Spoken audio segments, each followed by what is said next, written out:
Well, tonight it's chapter 5 of our book club, Jesus and the Jewish Roots of the Eucharist. I thought we'd start out tonight by just maybe doing a little bit of a recap. Obviously, we've met 4 previous times. Each time we've dug into one of the chapters of this book by Dr. Brant Petrie. The Jewish roots of the Eucharist really are fascinating, and you can see the typology here. You can see the prefigurement here. So one of the things the book talks about is the new Exodus. Well, to have a new Exodus, you have to have a original Exodus, right? The Jewish people at the time of Christ were expecting a Messiah and a new Exodus, a deliverer to take them away from the Romans as Moses had taken them away from Egypt. So Moses was the deliverer in the first Exodus. In the new Exodus, it was expected that the Messiah would be that deliverer. Of course, he was. Moses delivered Israel from Egypt, but the Messiah did something different. He didn't come to establish an earthly kingdom. What he delivered them from was sin, exile, and death. So in the Old Testament, we have this journey to the Promised Land. In the New Testament, we're on our way, hopefully, to the new Promised Land, the new Eden. The 8th day of creation is, of course, described in Revelation, the new heaven and the new earth.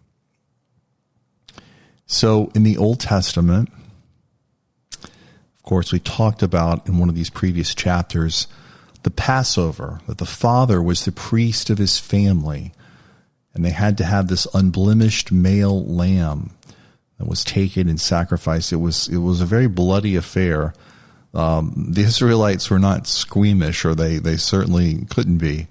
They had to pour the blood in a bowl. They had to dip hyssop branch in blood, and of course, spread the blood on the doorposts of the home and eat the lamb. Remember, Eric read that for us a few weeks ago, with your loins girt. And of course, the angel of death comes and strikes down the firstborn of the Egyptians, but passes over those who have done as the Lord commanded with the Passover and put the blood on the doorposts of the home. Later in its Jewish history, it developed, of course, they celebrate the Passover, and they celebrate what the Lord did for them and how he came out of Egypt. We have the new Passover, right? The Last Supper. It's interesting because Jesus is, of course, giving up his body and his blood. Jesus has the 12 apostles. There's no accident in that number. You know what that is. That represents the 12 tribes of Israel. Jesus himself becomes the new lamb in the new Passover. And the new sacrifice is his body and blood. So we talked about before that it was forbidden for Jews to eat the blood of animals. So when Jesus makes this shocking statement in the Gospel of John, which is we refer to as the bread of life discourse, people are shocked. They're offended. They're, how dare you? What are you talking about? He's crazy. Because this is, again, imagine somebody telling you like something that the church has told you has always been a sin, right? And all of a sudden it's okay. Unfortunately, we have some of those people in the church today, right? But they were shocked by this, what he was saying, because it was quite different. And he becomes the Lamb of God. This is the first time this bread of life discourse that Jesus ever started to lose people. This is the turning point. His crowds kept growing and growing and growing. People were coming to him for healing. They were coming to him for his message. And they thought, again, he was going to deliver them as Moses had delivered the Israelites from the Egyptians. But they start to turn on him. He starts to lose people when he makes this very bold dividing line, right? There's no, well, maybe if you do this, maybe if you have a little, no, you must eat my blood, eat my flesh and drink my blood, or you have no life in you. It's really like four things. Dr. Peter Kreeft talks about this. God exists or he doesn't, yes or no. Jesus is the Son of God or he isn't, yes or no. The Catholic Church is what she proclaims to be, or she's the most blasphemous organization in the history of the world. There is no middle ground. Either the Catholic Church is the body of Christ or the most blasphemous organization in world history. And the Eucharist is either the body and blood of Christ or not. Very bright, bold separation. Yes or no, in or out. There's no gray. There's no partial. These things are, you have to give your full consent to these or not. There's no halfway. So that's a little bit about what we've talked about thus far. And by the way, we have our beautiful panel here tonight. I think it's ladies' night. Our friend Eric is feeling under the weather, so please say a prayer for Eric. But our beautiful panel here, please raise your hands at any time, because I'm not here to give a Senate filibuster. So if you guys want to say something or chime in, do so. So chapter 5 of this book, Jesus and the Jewish Roots of the Eucharist, has a subtitle, this book, Unlocking the Secrets of the Last Supper. I've been Catholic for probably 13 or 14 years before I read this book the first time, and I really was blown away. There were things in here I'd never heard. When I was converting, I had listened to a million podcasts and YouTube videos and read a lot of books and read the catechism and went through RCIA and been to hundreds of masses. I'd never heard of things like the showbread or the bread of the presence or a lot of the things we hear about in this book. So Dr. Petrie has done a fantastic service to the church. And I think this book came out, I'm guessing, about 10 years ago. It's been out for a while. So, again, if you stood outside of Mass at your church this Sunday, try it and ask 100 people coming out of Mass. Hopefully there's at least 100 people there. Do you know what the bread of the presence is? I bet it would be like 5% or less. Just most people haven't heard about this. But it really is. It really helps us understand the Eucharist and understand our faith to study these things. And the bread of the presence is only, I think, mentioned a couple of times in the Old Testament. There's kind of a detailed description, as the chapter tells us, of the tabernacle, which comes in Exodus 25. There's a lot of rules that the priests have to follow and, all this kind of stuff, rules and regulations. But some of the translations of the Bible, of course, most all the Bibles we read, of course, are translated, the Old Testament from Hebrew, and you certainly lose things in translation sometimes, many times. And especially some of the Protestant Bibles, like the King James Bible, have translated showbread, right? Instead of bread of the presence, showbread, or even shewbread. Right, shewbread, that just sounds like something, I don't know, it's just over there on the table, right? Doesn't really sound that, miraculous or dramatic or sacred. So I think a lot of this has kind of been lost to some of the translations stuff. But the bread of the presence is, that is the 100% target here as we look at the typology, at the he calls it the Eucharistic puzzle, as we try to piece this together to better understand the source and summit. It's the bread of the presence here in the Old Testament. Now, we previously read, I think it was in chapter 4, about the manna, the bread from heaven. which is beautiful when you think about the Eucharist as the bread from heaven today, right? The bread of the angels. So, bread of the presence is not something a lot of us are familiar with, but it's key. I picked up this book. I went to the Catholic Media Conference a few weeks ago in Phoenix, and they had this, all these kind of conferences have like an exhibit hall, and you know how it is. You walk through and half the vendors are at lunch or whatever. So there's hardly anybody in there. And there was this table in the corner. I should go get the book. It's on the other side of the room. And it was this big book. Beautiful, beautiful illustrations. I haven't even started reading it yet, but it's just basically, it's hundreds of pages, all kind of about the Mass. And I can't wait to dig into it. But I just kind of flipping through the other day, and I saw this sentence that basically was something, I'll paraphrase it, that to understand Christ, we should read more of the Old Testament. And I think modern day Christians, I know a lot of Protestants and evangelicals love Revelation, and they do love digging into the Old Testament, things like Ezekiel and some of that, Isaiah, some of those things have a little prophecy in it. But really, to understand Jesus more, we should take some time to read the Old Testament. Of course, at Mass, the Catholic Mass, every 3 years, we sort of go through that ABC cycle, and we have those readings from the Old Testament, and it's very, very, very beautiful. But in the Old Testament, they come out of Egypt, they cross through the Red Sea, and God starts giving these instructions about the tent of meeting, which is also known as the tabernacle.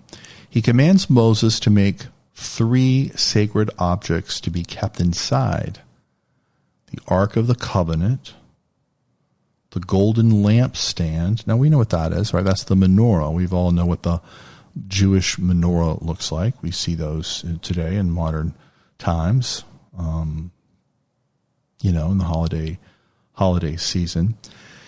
And then a golden table of the bread of the presence. So again, every Christian's heard of the Ark of the Covenant, heard of the menorah, but there's this bread of the presence, which I think is just sort of like a little orphan. But it's so important as to what's going on. And especially as Catholics, when we see this, we look at this and we go, oh my gosh, look at that. There it is right there. So we know when God does something, he's not just randomly making it up as he goes along. He's told Moses to put these 3 sacred objects in this holy place, the tent of the meeting. And these are important. These are very, very, very important. In the Ark of the Covenant, that's this massive, beautiful golden box. Later, very special things would go into them. The 10 Commandments, the manna, the staff of Aaron, right? Of course, remember the Ark. So the Ark has the Word of God. And, of course, we see Mary, the typology with Mary, as the new Ark of the Covenant, since Jesus is the Word made flesh, as we read in the opening verses of the Gospel of John. So there's something also interesting I thought about, and that is on the top of the Ark of the Covenant, there's statues of angels, right? We hear a lot from Protestants about, tear down your statues, you're worshiping statues and all of this stuff. God is not opposed to statues. Here he's having them made on this very, very sacred object, or something sort of similar in the Old Testament when they're in the desert. You remember the Israelites are complaining and they start getting bitten by the serpents, and as the solution, God has them make images of serpents and lift them up, and they're to look on them and be healed. That's really kind of always been mysterious to me. It's very, very interesting. So we see this in the Old Testament, that God is making things. Now we don't get down and worship them if it's not God, but understanding our faith and being able to give an account when other people say, well, you do this and that's not in the Bible and all this sort of stuff. Again, a greater understanding of the scriptures helps us to, one, not be defensive. So sometimes when people say something, we're defensive about it. We feel on defense, but if we are well versed in our faith and in the scriptures and the interpretations that the church teaches us, and there's no reason to get defensive or even be the slightest bit, anxious about it. If you have the confidence of sort of knowing what you're talking about. So this Brett, does anybody have any comments? Again, this is not a Senate filibuster. Kelly, Leona, Susan, Lisa Marie, anybody? Susan. I was going to mention one thing that I found interesting, especially about, there's 3 items that God commanded Moses to make, even really before he gave him the details of the tabernacle, like you said, or the Ark of the Covenant, the menorah, and the table of presence. And I found it interesting that later, on page 134, Dr. Petrie mentions that to this day you can travel to Rome and see the famous Arch of Titus, which was commissioned by Emperor Domitian to memorialize the overthrow of Jerusalem in AD 70. And there, carved into the stone, are images of the Roman soldiers carrying off from the temple both the golden menorah and the golden table of the bread of presence. And I find it interesting that even as conquerors, they knew there was something special about those items, and they knew that they were special enough that they needed to put them on their monument of, hey, we took this from them. So to me, that just brings to mind just the amazing power that God has even in people that don't know him and don't believe in him, and how important those items were that pagans memorialized them in stone.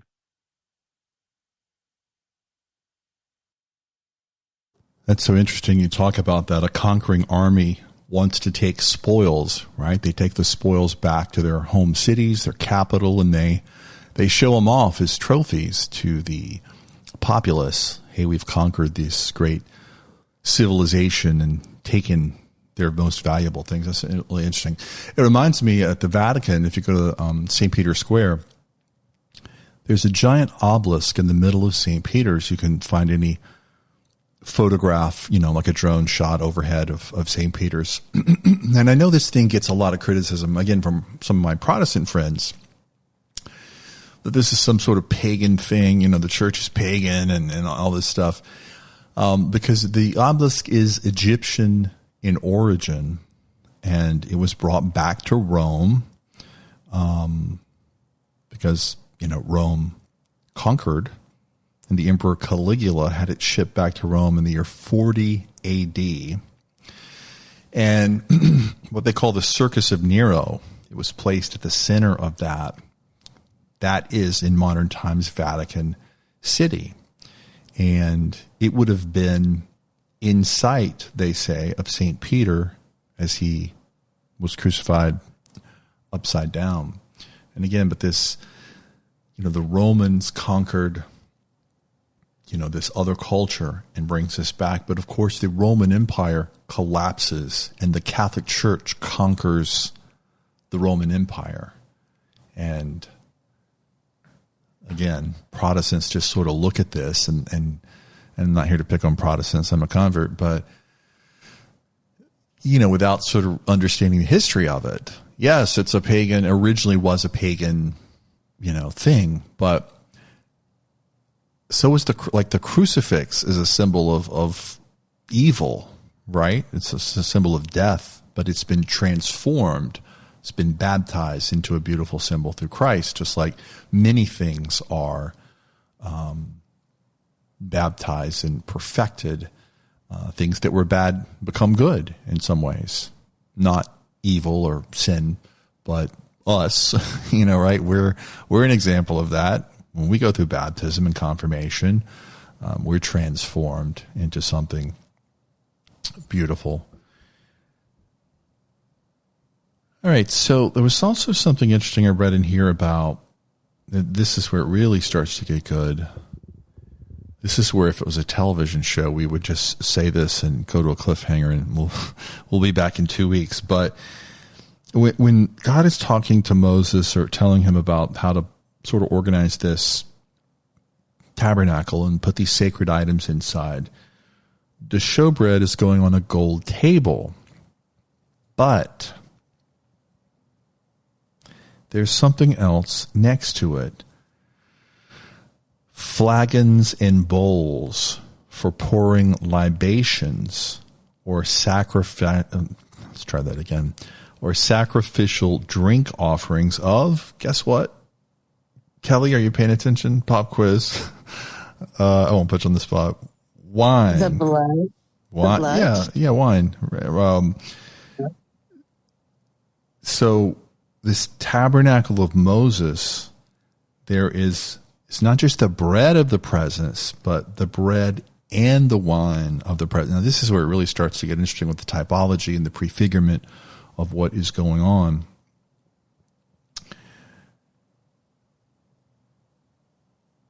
Now, also something interesting is the wine was drunk in a sacred meal of the bread and the wine. So it was consumed. Again, gee, doesn't that sound rather familiar?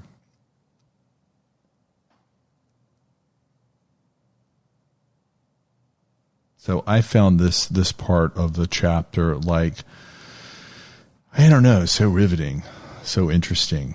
I have to go back and, like, you ever read something and then you say, I'm going to go back and read that again, and 2 or 3 more times to kind of let it.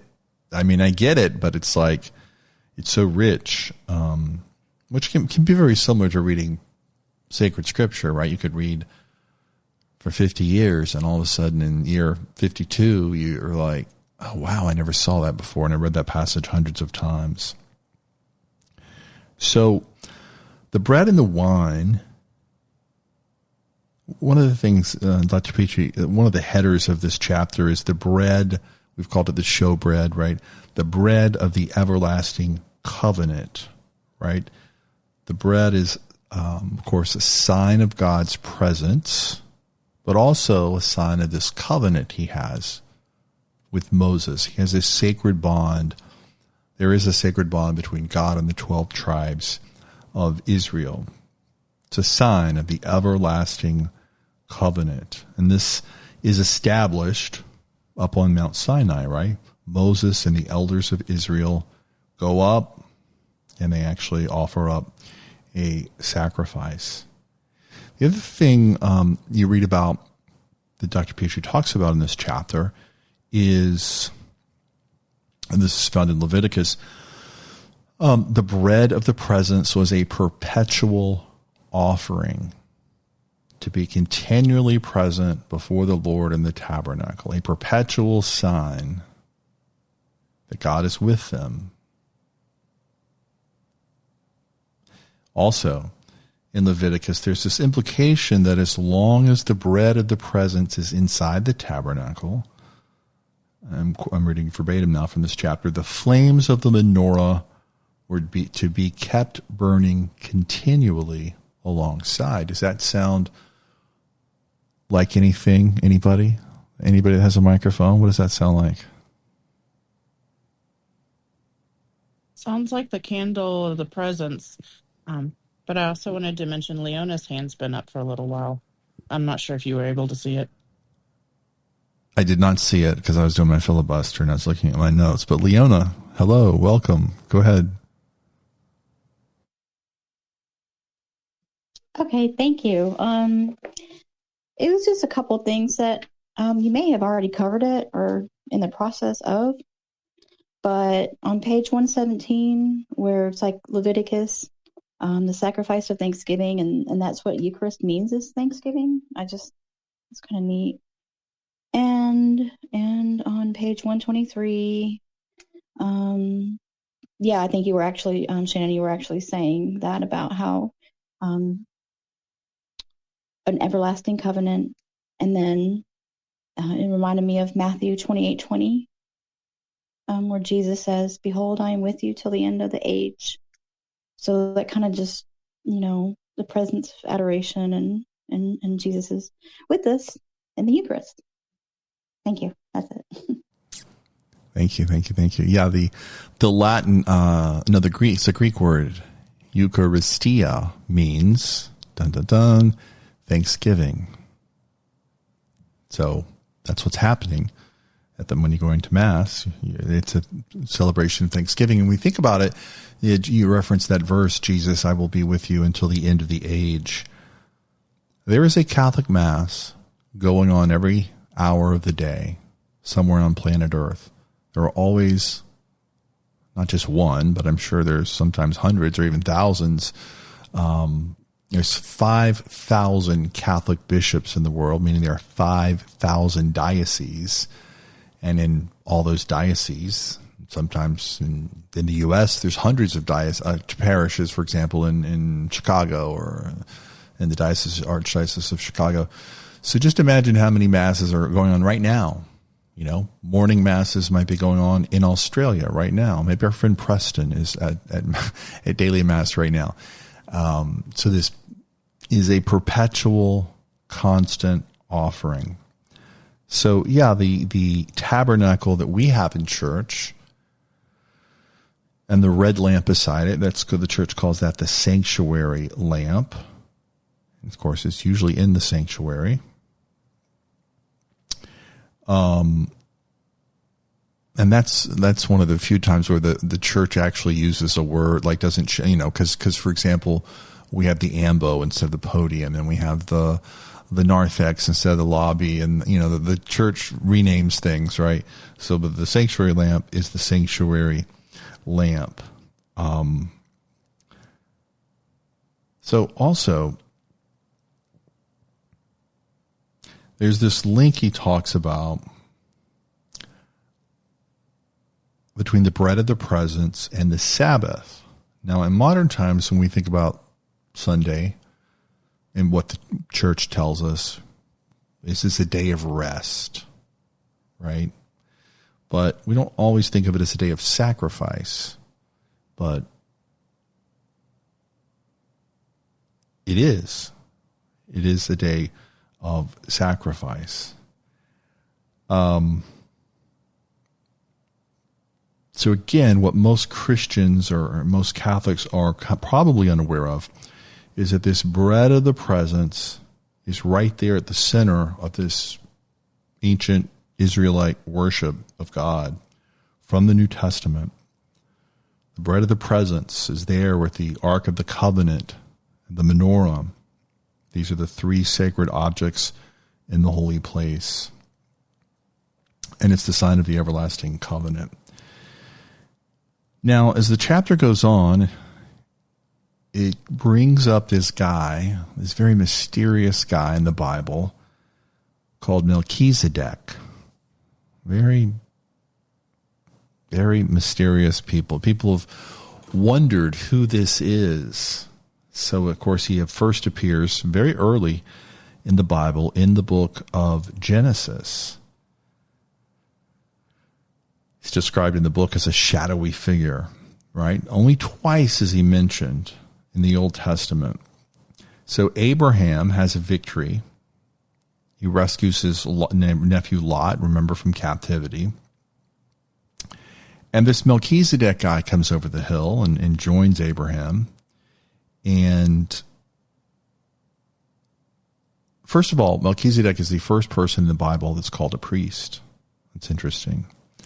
But Dr. Petrie talks about who scholars sort of think this guy is. Melchizedek is mentioned in the Mass. We have those 4 Eucharistic prayers. I forget which one it is. It might be I forget which one it is. It might be more than one. But there's that thing. You might have heard this saying that you're a priest in the line of forever in the line of Melchizedek. So even a Catholic priest that is laicized, not defrocked, that's a secular term. That's what the world calls it. But the church calls it laicization, where a priest can no longer perform the duties of a priest, but they're still a priest. They just can't function in public as a priest. And what does that mean? That means if there's a laicized priest, you're on the side of the road dying, and a laicized priest just happens to walk by, he can actually hear your confession and grant you absolution. Isn't that interesting? Not to go on that side tangent about you're a priest forever in the line of Melchizedek. But the scholars believe that he was the firstborn son of Noah, and that his name was Shem. And Melchizedek actually is a title, King of Righteousness. Now, Josephus is a Jewish historian who is an extra-biblical, a non-biblical source for things that mentions things that the Bible says happened. He attests to the fact that Jesus existed and was crucified. He's Jewish. He's not Christian. But he said, and again, many, many centuries ago, that Melchizedek is the king of Salem, but that is Jerusalem, right? Salem is like the second half of the word Jerusalem. So this priest coming from the city of what would later be the city of David, very, very, very interesting. But he offers bread and wine with Abraham. And of course, this is before, long before Moses and all this stuff, right? This is way back in Genesis. So the bread of the presence and the wine are seen as these sacrifices, first of all with Melchizedek and Abraham, but then later established for the Israelites. So just fascinating. And there's also, as we sort of wind down here, and again, I'm looking at my notes, so I'm not looking at the screen very often. So does anybody, again, feel free to raise your hand or just chime in or ring the doorbell or something if you want to say something. But in the time of Jesus, the bread of the presence, they do something very interesting. So Jesus would have seen this. And so in his day, Jewish men who lived in Israel would go up to Jerusalem in the temple 3 times a year. And they had 3 great feasts in the Jewish culture. Passover, Pentecost, and that's Pentecost is a Greek name for the Jewish festival of weeks, which came 7 weeks after Passover, and then the Feast of the Tabernacles, right? And this comes from Exodus. 3 times in the year shall all your males appear before the Lord God, the God of Israel. So, and what they do when the men come in, what the priests do is something so fascinating. They remove the golden table of the bread of the presence, because it's in this holy of holies, the holy place, because people didn't see any of these holy things. But they would bring the bread of the presence out where the Jewish pilgrims could see it, and they would elevate it. Does that sound familiar? From ancient writing, the Babylonian Talmud, they, the priest, used to lift up the golden table and exhibit the bread of the presence on it to those who came up for the festival, saying, "Behold God's love for you." And this is a very well-documented practice. So again, only the priests would be normally seeing these holy things. But during this pilgrim feast, Jewish people can see this one sacred object that's comes out from the outer veil there around the Holy of Holies, this bread of the presence, and it's lifted up, and there's this proclamation about God. And the bread of the presence is tied in very closely to the love of God. So I found this interesting too. He talks about another, we've heard this bread of the presence, and it's called showbread, but there was another way to refer to it, and that's the bread of the face. The bread of the face. So showing the pilgrims the bread of the presence, the priests, by doing so, fulfilled the law that commanded that the males see the face of the Lord. Interesting. Of course, that's not really the actual literal face of God, but it's an earthly sign of his face. Because, again, in Exodus, no one can see the unveiled face of God and live. But, of course, it's also said that Moses saw God, right? So it's interesting how Jesus would have seen this as he prepares to go to the Last Supper. So those are some of the notes I made as I read through this chapter. And as the chapter comes to the end, it asks a question: how could Jesus, a first century Jew, could ever say, this is my body and this is my blood? And how could those first Christians, who were actually originally Jews, come to believe that the Eucharist was the body and blood of Christ? Because again, he gives this definitive statement. You have to eat my flesh and drink my blood. And so when we look at the custom through the Jewish eyes, as we've been doing tonight, we start to see they would have all been very familiar with all of these customs. And the bread of the presence was no ordinary bread and wine. Susan. Yeah, the thing that I found interesting as Dr. Petrie moved into the second half of the chapter talking about Jesus and the new bread of the presence was how Jesus himself, in response to the Pharisees questioning why the disciples were picking grains and eating them on the Sabbath, and how he could let his followers do that because, well, that's breaking the Sabbath.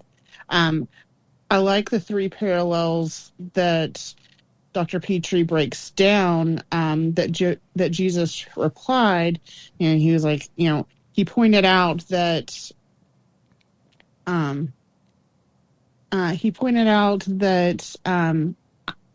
Jesus considered himself like King David. When King David was on the run from Saul, he went to the tabernacle and asked the high priest for bread, and the only food he had was the bread of the presence. And the high priest said, "Well, have your men abstained from laying with women?" And so, and David said yes, and because when the Jews were on a military expedition, they remained celibate. Also, when the priests were on their priestly rotation, they remained celibate. So Christ was saying, I'm like King David, my disciples are like his followers, and we can act like priests because David was a priest according to the order of Melchizedek. And then he responds, he follows it up with, my disciples can do work on the Sabbath because they are like priests who were the only ones that were allowed to do work on the Sabbath. Everyone else was not allowed to bake or cook or do any sort of work, but the priests on the Sabbath were still expected to offer sacrifice, which in fact was work. So, Christ was saying they're doing work on the Sabbath because they are priests. And then he points out that he himself is greater than the temple, and in the ancient Jewish mind, the only thing that could possibly be greater than the temple was God himself. I just really liked those three connections and how Dr. Petrie sums it up with, it's kind of interesting that there's no response written in the Gospels from the Pharisees, and that's probably because they went away stunned by Christ's answer. He gave good answers, right? How could you refute him? As we got to the end of this chapter, Dr. Petrie quotes St. Cyril of Jerusalem, and we're going to go out with that quote. But before we do that, I want to remind you that we take these, we record these spaces, of course, and we turn them into podcasts. We put them on YouTube. So just a day or two ago, I put last week's discussion, chapter 4, but they're all there. The first 4 we've done are already there, and they're on a playlist. So while we stream some of our videos from time to time, kind of randomly with no kind of set schedule, just you might see it one day streaming live on X. If you go to YouTube, follow us on YouTube, you can find a lot of our stuff sort of in a more organized manner. There's a playlist, for example, of this book study. There's a playlist of something we started, which we will be resuming shortly, which is we were doing one chapter readings from the Book of Wisdom and then having a little Bible study discussion similar to this. We'll be starting that again. But those are all put on playlists. So again, if you're bored, you can find those, and they're in an organized, much more organized than what we do here on X. Don't forget the Rosary, 7:55 a.m. tomorrow. Invite a friend. Invite somebody. Tomorrow we'll be praying the Luminous Mysteries. I do want to go out tonight with St. Cyril of Jerusalem. He's a bishop in the 4th century. It's from the Holy Land. And this is one of the most ancient Christian writings on the Eucharist. And he's talking about the ancient bread of the presence to explain the mystery of Jesus' real presence. So I'll quote this. In the Old Testament, there was the bread of the presence, but this, as it belonged to the Old Testament, has come to an end. But in the New Testament, there is bread of heaven and a cup of salvation, sanctifying soul and body. Consider therefore the bread and the wine not as bare elements, for they are, according to the Lord's declaration, the body and blood of Christ. For even though sense suggests this to you, yet let faith establish you. Judge not the matter from the taste, but from faith be fully assured without misgiving, that body and blood of Christ have been vouchsafed to you. Written 1,600 years ago. It's not just a sign. It's not just a symbol. And again, as people struggle with this, how could this be? And it's one of the great mysteries of the faith, the Eucharist, just like the Trinity. St. Cyril points out that if you believe that Jesus in Cana turned water into wine akin to blood, is it incredible that he should also turn wine into blood?